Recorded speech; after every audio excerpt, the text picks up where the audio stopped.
This one and only life is just a ride. It's just a ride. So let's get her done tonight. Let's get That her is done comedian Tom Green, Your Eyes Do Not Deceive You, playing a guitar on a picnic table and singing a song. The song is called Get Her Done Tonight, just like the chorus. It's from his album Home to the Country, which is something he did in real life. He went home to the country.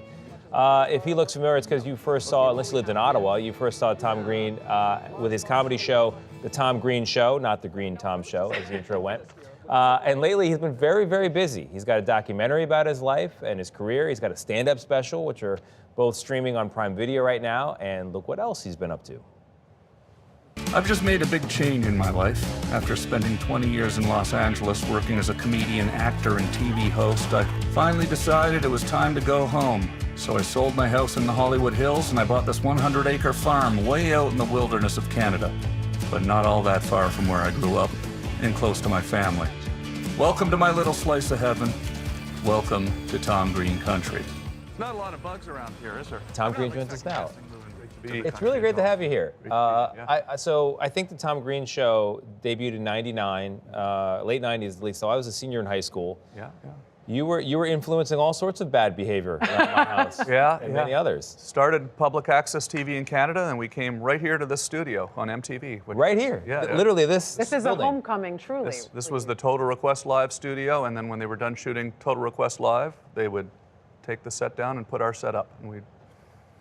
You're mentioning your age, and Tom, I said this to you before in the break. Do you know at the time when you're doing the Tom Green Show, you can't know the influence that it's going to have on so many people, but in doing the doc, you get to see that. What's that like? Yeah, it's.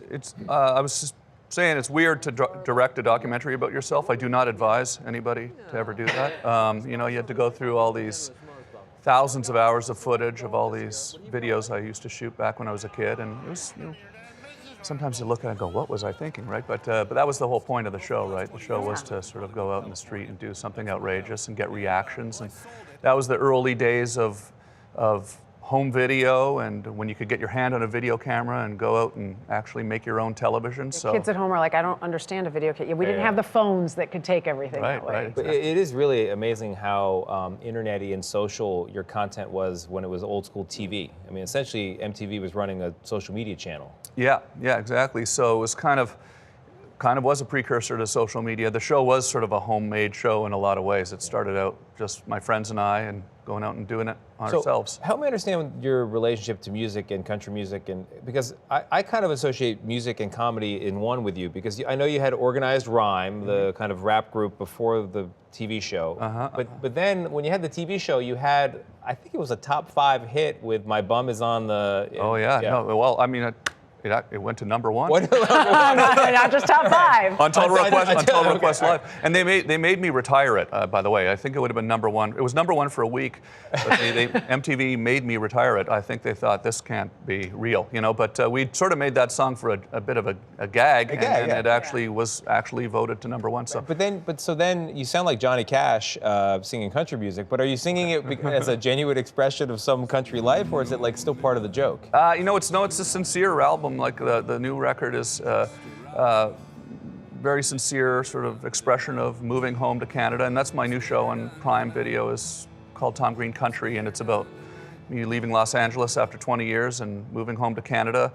I live just down the road from my parents, and they still talk to me after all the pranks. A lot of pranks. So I made the soundtrack for the show, and it kind of reflects kind of that true nature of moving home. When you talk about moving home, being close to your parents, also in the doc, you have to revisit so much, and you said this was tough for you to revisit, but you really open yourself up emotionally. You talk about your cancer diagnosis, about your relationship with Drew Barrymore.